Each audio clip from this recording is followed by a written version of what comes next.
तंत्र। ठीक है, तो गंगा नदी तंत्र में हमने क्या पढ़ा था? गंगा नदी तंत्र में हमने पढ़ा था कि इसका संगम किन दो नदियों से होता है। ठीक है, तो एक कौन सी थी?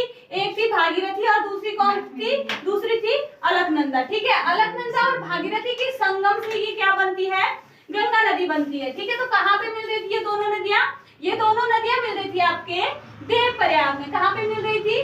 देवप्रयाग में। यहाँ तक हम जो है पिछली वीडियो में पढ़ चुके हैं। इससे आगे देखते हैं कि इससे आगे देवप्रयाग से आगे ये कहाँ जाती है। ठीक है, तो देखते हैं हम इससे आगे। जो आपका देवप्रयाग है, यहाँ से क्या हुआ? यहाँ पे ये किस नाम से जानी गई? इससे आगे गंगा नदी के नाम से। किस नाम से जानी गई? गंगा नदी। ठीक है, यहाँ पे जानी गई है गंगा नदी के नाम से। और आगे जो है ये यहाँ पे जो गंगा नदी है ये नीचे की ओर उतरती है। मतलब ये पहाड़ी क्षेत्रों से कहाँ आ गई? मैदानी क्षेत्रों की ओर। ठीक है, यहाँ से ये मैदानी क्षेत्रों की ओर उतर गई। और यहाँ पे एक ध्यान देने वाली बात ये है कि यहाँ पे जो है आपका ये ऋषिकेश और हरिद्वार। ठीक है, ऋषिकेश हरिद्वार आपका इसी नदी के तट पर है। ठीक है, क्वेश्चन आता है कि ऋषिकेश और हरिद्वार किस नदी के तट पर स्थित है? किस नदी के तट पर है? आपके गंगा नदी के तट पर। ठीक है, गंगा नदी के तट पे आपके ऋषिकेश और हरिद्वार है। और यहाँ पे ये उत्तराखंड खंड को छोड़ के कहाँ आ जाएगी? उत्तर प्रदेश में। ठीक है, उत्तर प्रदेश में ये कहाँ से एंट्री करती है? इस जगह का नाम है आपका बिजनौर।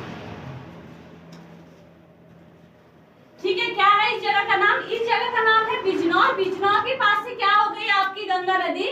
यहाँ पे आ गई उत्तर प्रदेश में। बिजनौर एक जिला है, किसका? उत्तर प्रदेश का। ठीक है, बिजनौर में इसने एंट्री की और आगे चल के ये कहाँ बहती हुई गई? ये गई आपके उत्तर प्रदेश में। ठीक है, उत्तर प्रदेश के बाद अगर हम देखते हैं तो उत्तर प्रदेश के बाद इसने एंट्री की बिहार में।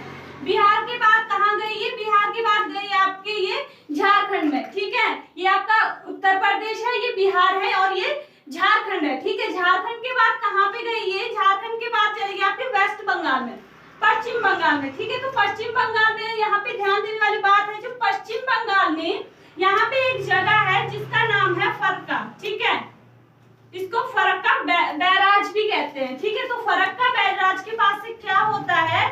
ये जो आपकी गंगा नदी है ये दो धाराओं में डिवाइड हो जाती है। ठीक है, एक धारा इसकी इधर को आ जाती है और एक धारा जो मुख्य धारा है इसकी वो कहाँ जाती है?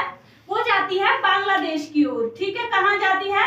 बांग्लादेश की ओर। जो यहाँ से ये दूसरी धारा जो नीचे की तरफ को, दक्षिण की तरफ को आई है, इस धारा का नाम है, इस नदी का नाम है हुगली। ठीक है, इस नदी का क्या नाम है? इस नदी का नाम है हुगली। और आगे चल के जो है ये आपकी गंगा या आप कहेंगे भागीरथी।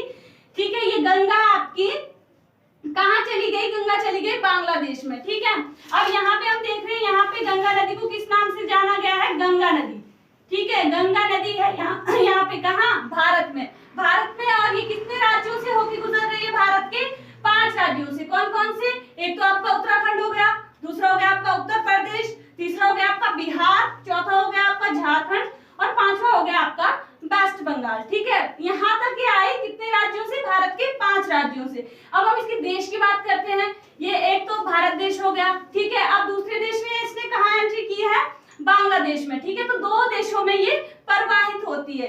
यहाँ पे देखेंगे हम बांग्लादेश में ये गई और यहाँ पे इसको भारत में इसको गंगा नदी के नाम से जाना जा रहा है। अब कहाँ गई है? बांग्लादेश में। बांग्लादेश में इसका नाम चेंज हो जाएगा। ठीक है, बांग्लादेश में इसको किसी और नाम से जानते हैं। बांग्लादेश में इसको पद्मा के नाम से जानते हैं। किस नाम से जानते हैं? पद्मा के नाम से। अब यहाँ पे ये है कि यहाँ पे एक नदी आकर इसमें और मिल जाती है। ठीक है, अगर आप देखोगे तो इस नदी का नाम है जो इसमें मिलती है ब्रह्मपुत्र। ठीक है, ब्रह्मपुत्र नदी जो है किस पे मिल जाती है? पद्मा में। पद्मा कौन है? गंगा नदी। ठीक है, अब यहाँ पे देखिए भारत में जो है ब्रह्मपुत्र नदी का नाम ब्रह्मपुत्र है। और यहाँ पे जब इसने ब्रह्मपुत्र नदी ने कहाँ पे एंट्री की? बांग्लादेश में। बांग्लादेश में इसका नाम भी चेंज हो गया। बांग्लादेश में ब्रह्मपुत्र नदी का नाम भी चेंज हो गया। बांग्लादेश में इस नदी को कहा गया जमुना। ठीक है, कंफ्यूज मत होना, ब्रह्मपुत्र को बांग्लादेश में जमुना कहते हैं और गंगा नदी को बांग्लादेश में पद्मा कहते हैं। ठीक है, अब यहाँ पे क्या हो गया? ये पद्मा और जमुना दोनों एक साथ मिल गई। ठीक है, क्या हो गई? पद्मा और जमुना एक साथ मिल गई और आगे बहने लगी। यहाँ से आगे बहने बहने लगी तो ये इस मुख्य धारा को, जो ये एक हुई यहां से जब ये आगे बहने लगी तो इसका नाम हो गया मेघना।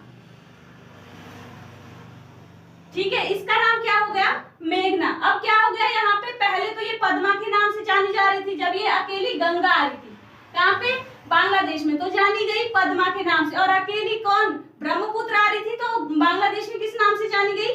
जमुना के नाम से। अब जब ये दोनों मिली तो दोनों का संयुक्त रूप क्या कहलाया? मेघना। ठीक है, यहाँ पे क्या कहलाई? ये मेघना। अब यहाँ पे जो है ये कहते हैं ना कि दुनिया का सबसे बड़ा डेल्टा कहाँ बनता है, तो दुनिया का सबसे बड़ा डेल्टा यहीं पे बनता है, इसी जगह पे।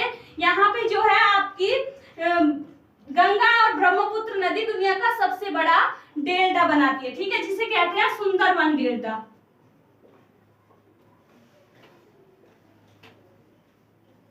ठीक है, कौन सा डेल्टा? सुंदरवन डेल्टा। डेल्टा क्या होता है? डेल्टा वो होता है जो नदियों के द्वारा लाई गई मिट्टी होती है, ठीक है, वो क्या कर देती है? नदियों की धाराओं को अलग अलग भागों में विभाजित कर देती है। ठीक है, उसे कहते हैं। तो सबसे बड़ा डेल्टा कौन बनाती है? गंगा और ब्रह्मपुत्र नदी। ठीक है, अब देखते हैं हम गंगा नदी की लंबाई। अगर गंगा नदी की लंबाई देखी जाए तो इसकी लंबाई है 2525 किलोमीटर। ठीक है, ये क्या हो गई? गंगा नदी की लंबाई हो गई। अब यहाँ पे एक बात ये ध्यान देने वाली है कि जो ये गंगा नदी है ये क्या है? ये भारत की राष्ट्रीय नदी है।